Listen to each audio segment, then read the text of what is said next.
In this lecture, we will discuss about the various renewable energy or non-conventional energy resources. First, renewable energy resources. This subject deals with the study of energy, its sources, and utilization of energy for power generation. ठीक है, तो पहले हमें देखना है कि energy क्या होती है, उसकी स्टडी करनी है। रिन्यूएबल एनर्जी क्या होती है, उसके क्या क्या सोर्सेज हैं और कैसे हम उसको यूटिलाइज कर सकते हैं पावर जनरेशन के लिए। That things we deal in this subject. तो सबसे पहले तो देखते हैं एनर्जी, उसके बाद देखेंगे renewable energy. What is energy? Energy is the capability और ability to produce dynamic effect और वर्क। तो एनर्जी क्या है? किसी भी डायनेमिक इफेक्ट, डायनेमिक मतलब डायनेमिक इफेक्ट या फिर वर्क, ठीक है, तो force multiplied by distance, that is work. तो कोई डायनेमिक इफेक्ट या वर्क को प्रोड्यूस करने की जो एबिलिटी होती है, that is the energy. Energy exist in many forms like mechanical, thermal, electrical, potential, kinetic, gravitational, many times. तो जो एनर्जी है that will exist in many forms, and also according to the first law of thermodynamics, one form of energy can be converted into other form with suitable arrangements. ठीक है, according to the first law of thermodynamics, energy can neither be created nor be destroyed, but energy, one form of energy can be converted into other form। और उसके लिए हमें क्या चाहिए होगा? एक suitable arrangement चाहिए होगा। ऐसा नहीं कि अपने आप कन्वर्ट हो जाएगी, तो उसके लिए हमें क्या चाहिए होता है? एक सुटेबल अरेंजमेंट चाहिए होता है। जैसे अगर हम थर्मल एनर्जी को मैकेनिकल एनर्जी में कन्वर्ट करना चाह रहे हैं, तो उसके लिए हमें क्या चाहिए होता है? कोई इंजन चाहिए होता है या फिर कोई टरबाइन चाहिए होता है। तो इस तरह के कोई सुटेबल अरेंजमेंट या कोई डिवाइस चाहिए होता है जो एक तरह की एनर्जी को दूसरी तरह की एनर्जी में कन्वर्ट कर सकता है। जैसे कि जैसे आपका सीलिंग फैन होता है जो mechanical energy, sorry, electrical energy को मैकेनिकल एनर्जी में कन्वर्ट करता है। ठीक है, तो उसी तरह के कुछ devices according to the need, जिस तरह की हमें एनर्जी की नीड है उस तरह की एनर्जी में वो डिवाइस कन्वर्ट करके एनर्जी को प्रोड्यूस कर देते हैं, दे देते हैं। ठीक है, बट ज़्यादातर आप लोगों ने देखा होगा कि जो भी फॉर्म एनर्जी की हमारे पास अवेलेबल होती है, हम उस एनर्जी को मैक्सिमम टाइम्स इलेक्ट्रिकल एनर्जी में ही कन्वर्ट करने की कोशिश करते हैं। उसका रीज़न क्या है? Because electricity is the only form of energy which is easy to produce, easy to transport, and easy to use, and also easy to control। तो इलेक्ट्रिसिटी जो है वो एनर्जी की सबसे अच्छी फॉर्म मानी जाती है, क्योंकि उसको प्रोड्यूस करना आसान है, उसको ट्रांसपोर्ट करना, जो वायर्स के थ्रू वो ट्रांसपोर्ट हो जाती है इजीली, उसको यूज करना भी आसान है और कंट्रोल करना भी आसान है। ठीक है, तो इसीलिए जितनी भी तरह की एनर्जी अवेलेबल हैं या प्रोड्यूस की जाती हैं, फाइनली उसको जो कन्वर्ट कर लिया जाता है वो इलेक्ट्रिकल एनर्जी में कन्वर्ट कर लिया जाता है या इलेक्ट्रिसिटी में कन्वर्ट कर लिया जाता है। उसके बाद हम देखते हैं सोर्सेस ऑफ एनर्जी क्या क्या है हमारे पास। तो जो सोर्सेस ऑफ एनर्जी हैं उनको हमने दो पार्ट में डिवाइड कर दिया। एक है कन्वेंशनल सोर्सेस और non renewable sources of energy. ये क्या है? Non renewable sources is a finite natural sources, finite, this word is important, finite natural resources that is not replenished with the speed at which it is consumed। मतलब जितनी speed से, जितनी तेजी से ये सोर्सेस, नेचुरल रिसोर्सेस कंज्यूम हो रहे हैं, खत्म हो रहे हैं, उतनी तेजी से ये रिप्रोड्यूस नहीं हो रहे हैं, रिप्लेस नहीं हो रहे, मतलब धीरे धीरे धीरे धीरे वो खत्म होते चले जा रहे हैं। फाइनाइट सोर्सेज हैं और वो खत्म होने चाहिए आने वाले और नेक्स्ट 20 ईयर्स में, 20-30 ईयर्स में जो पेट्रोलियम है वो खत्म होने वाला है, और उसके नेक्स्ट 200 ईयर्स में लगभग कोल भी खत्म हो जाएगा। तो ये सारे जो रिसोर्सेज हैं जो फाइनाइट क्वांटिटी में अवेलेबल हैं और बहुत ही तेजी से इनको हम कंज्यूम कर रहे हैं और उतनी तेजी से ये प्रोड्यूस नहीं हो रहे हैं। देखो ये सब क्या है, फॉसिल फ्यूल्स है, जैसे कोल है, ये प्रोड्यूस भी तो होते रहते हैं। ये तो जो फॉसिल पुराने टाइम का बहुत साल पुराना जो फॉसिल होता है उसी से पेट्रोलियम बनता रहता है। लेकिन जितनी तेजी से वो बन रहा है उससे कहीं ज्यादा तेजी से वो कंज्यूम हो रहा है, तो इसका मतलब एक टाइम पे, आने वाले टाइम में वो खत्म हो जाएगा। तो इस तरह के रिसोर्सेस को हम क्या बोलते हैं, कन्वेंशनल और non renewable resources of energy. ठीक है, इसमें ज्यादातर क्या क्या है, इसमें ज्यादातर है हमारे ये फॉसिल फ्यूल्स है, पेट्रोलियम प्रोडक्ट्स, कोल है मेनली, गैस, नेचुरल गैस है, और न्यूक्लियर फ्यूल्स है। ये सारे जो सोर्सेस हैं एनर्जी के, ये होते हैं कन्वेंशनल और नॉन रिन्यूएबल, जिनको रिन्यू नहीं किया जा सकता, एक टाइम आने पे वो खत्म हो जाएंगे। फाइनाइट क्वांटिटी में ही ये रिसोर्सेस अवेलेबल है। ठीक है। सॉलिड्स में ये फॉसिल फ्यूल्स या केमिकल फ्यूल्स की अगर हम बात करें तो सॉलिड में कोल है, लिक्विड में जो पेट्रोल और डीजल है, गैसेस में नेचुरल गैस है, और इसके अलावा न्यूक्लियर फ्यूल्स है। तो chemical fuels and nuclear fuel, these are the conventional और non renewable sources of energy.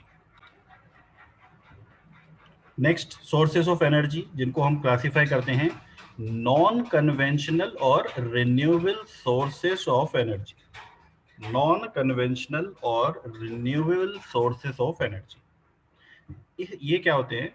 Renewable resources is a infinite natural resources that is either available with no time limit or replenish more quickly than the rate at which it is consumed। देखो, या तो ये जो resources हैं वो infinite amount में available हैं, ठीक है, या फिर ये इतनी तेजी से प्रोड्यूस हो रहे हैं जितनी तेजी से ये कंज्यूम नहीं हो रहे हैं।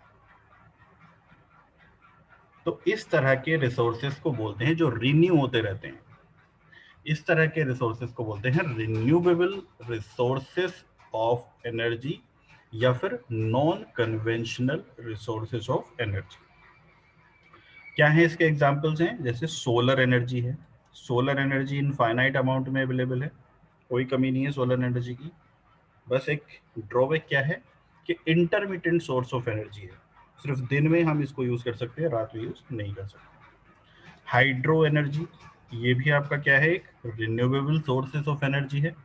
पहाड़ों पे बारिश होती है, खूब पानी इकट्ठा हो जाता है, बहता रहता है, उसको हम यूज कर सकते हैं। या फिर जो आइस है, गर्मियों के उसमें वो मेल्ट होती है तो खूब पानी आ जाता है, कोई कमी नहीं है। विंड एनर्जी, हवा चलती है तो वो भी इनफाइनाइट अमाउंट में अवेलेबल है, ठीक है, इसकी भी कोई कमी नहीं है।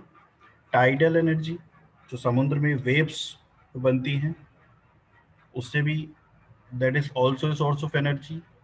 जियोथर्मल एनर्जी, जियोथर्मल मतलब जो धरती की जो हीट होती है, जमीन के अंदर की जो हीट होती है, उसको यूज करते हैं जियोथर्मल। जियो मीन्स अर्थ और थर्मल मीन्स हीट, तो अर्थ की हीट को यूज करते हैं, that is also A renewable source of energy. Biomass, ठीक है, अब देखो बायोमास, जैसे कोई जरूरी नहीं है कि इनफाइनाइट अमाउंट में अवेलेबल है, जैसे सोलर एनर्जी इनफाइनाइट अमाउंट में अवेलेबल है, कोई दिक्कत नहीं।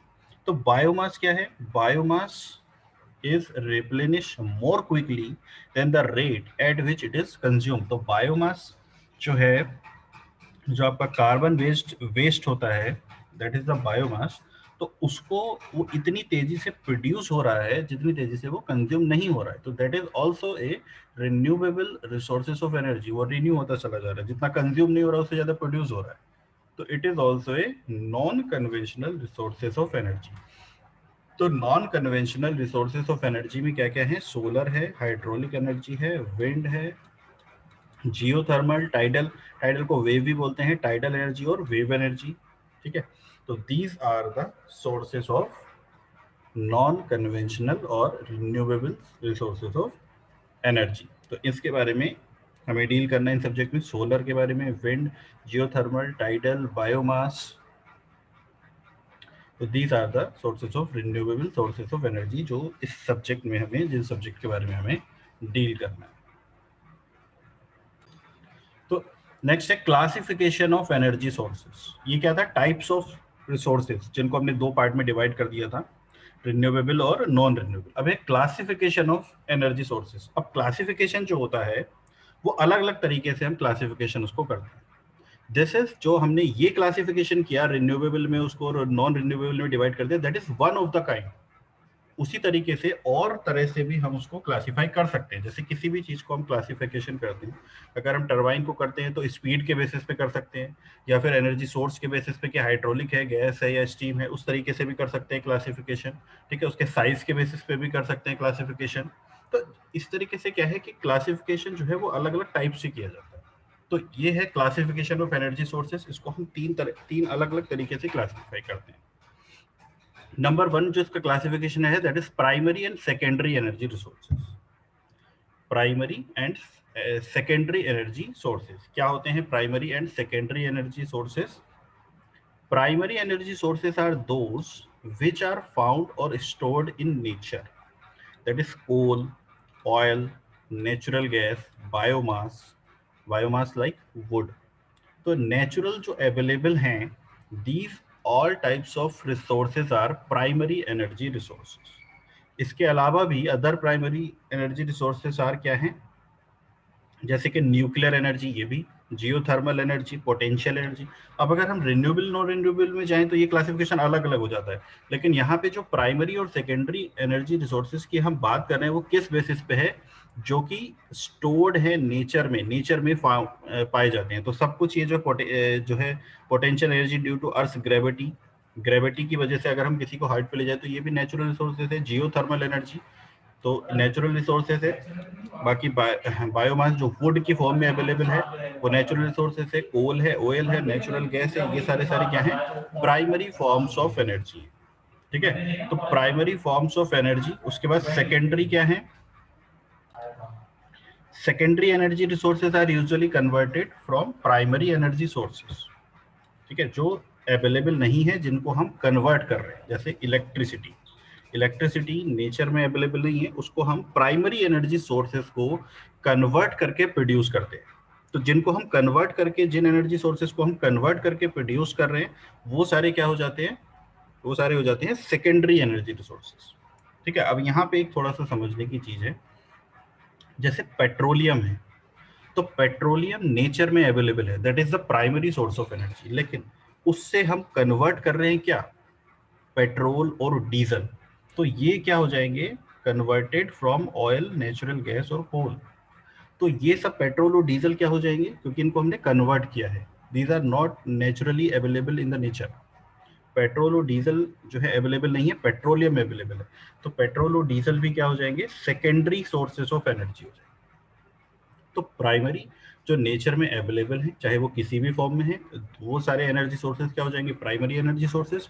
और सेकेंडरी क्या हो जाएंगे? जो कन्वर्ट किए गए हैं प्राइमरी से, किसी प्राइमरी से उनको कन्वर्ट किया गया है सेकेंडरी एनर्जी सोर्सेज में, और नेचर में वो अवेलेबल नहीं है। This type of energy sources are secondary energy sources. Next जो क्लासिफिकेशन है that is commercial and non commercial energy sources. Commercial and non commercial energy sources, ये क्या है? Commercial energy sources are those which are available in the market and can purchased at a definite price from the producing agency। जो भी agency उसको produce कर रही है, उस एजेंसी से हम कुछ पैसे देके उस सोर्स को खरीद सकते हैं जो मार्केट में अवेलेबल है। जैसे इलेक्ट्रिसिटी अवेलेबल है मार्केट में, हम पैसे देके खरीदते हैं अपने घर के लिए, यूज के लिए, अपने कमर्शियली यूज के लिए। कोल है, मार्केट में बिकता है, हमें अगर कुछ यूज है, जैसे कोल वाली पहले आयरन चलती थी इस तरह से, या कोई बॉयलर है किसी के पास, तो कोल हम खरीद सकते हैं। ऑयल है, जैसे पेट्रोल और डीजल है, ये सब मार्केट में अवेलेबल है डिफाइनेड प्राइस में। तो ये इस तरह के सोर्सेस, एनर्जी सोर्सेस जो बिकाऊ हैं, जो मार्केट में अवेलेबल हैं, एक सर्टेन डिफाइनाइट प्राइस देके हम उसको खरीद सकते हैं। जो भी एजेंसी उसको प्रोड्यूस कर रही है, एजेंसी डिफरेंट हो सकती है, पेट्रोल डीजल के लिए अलग है, इलेक्ट्रिसिटी के लिए अलग है, कोल के लिए अलग है।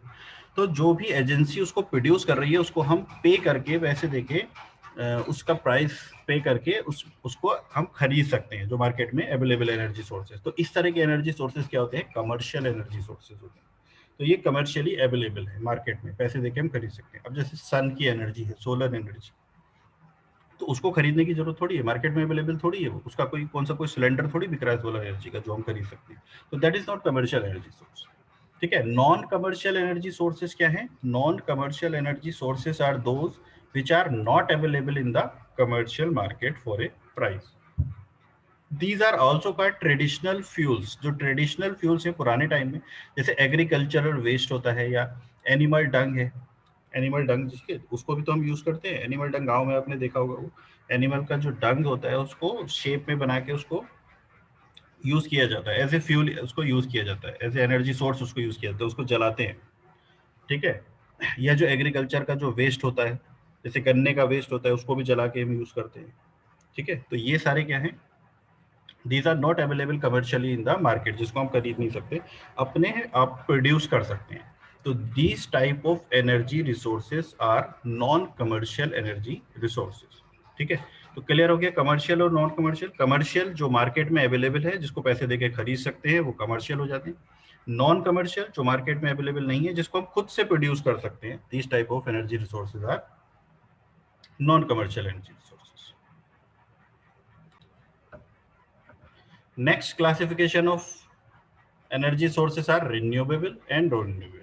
ठीक है, तो ये तो अभी ऑलरेडी हम डिस्कस कर चुके हैं। Renewable energy is energy obtain from the sources that are essentially inexhaustible, जो कभी खत्म नहीं होने वाले। एग्जांपल्स क्या थे रिन्यूएबल के?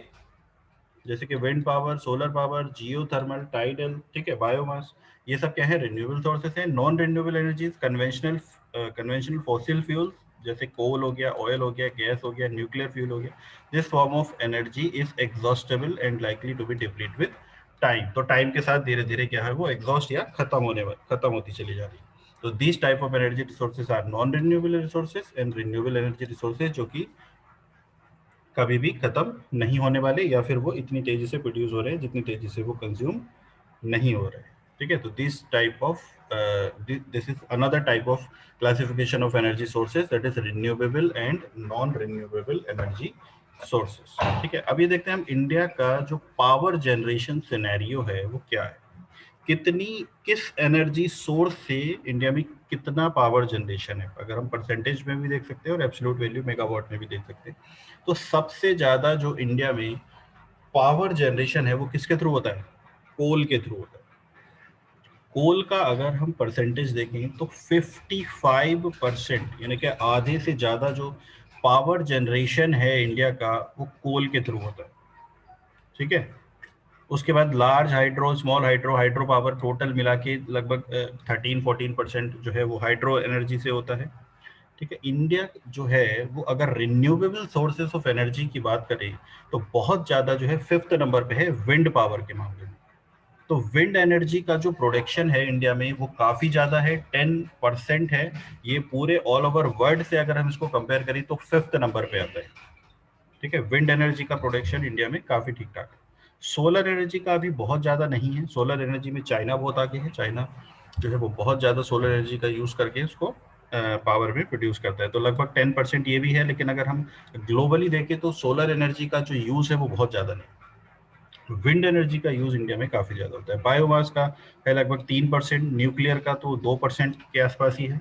गैस का जो यूज करते हैं वो भी लगभग 7% के आसपास है, और डीजल का तो 0.1%, डीजल का बहुत कम। और ये अच्छा भी है, डीजल का ज्यादा यूज करने में चाहिए। डीजल और कोल जो पावर प्लांट से, इनसे बहुत पॉल्यूशन होता है।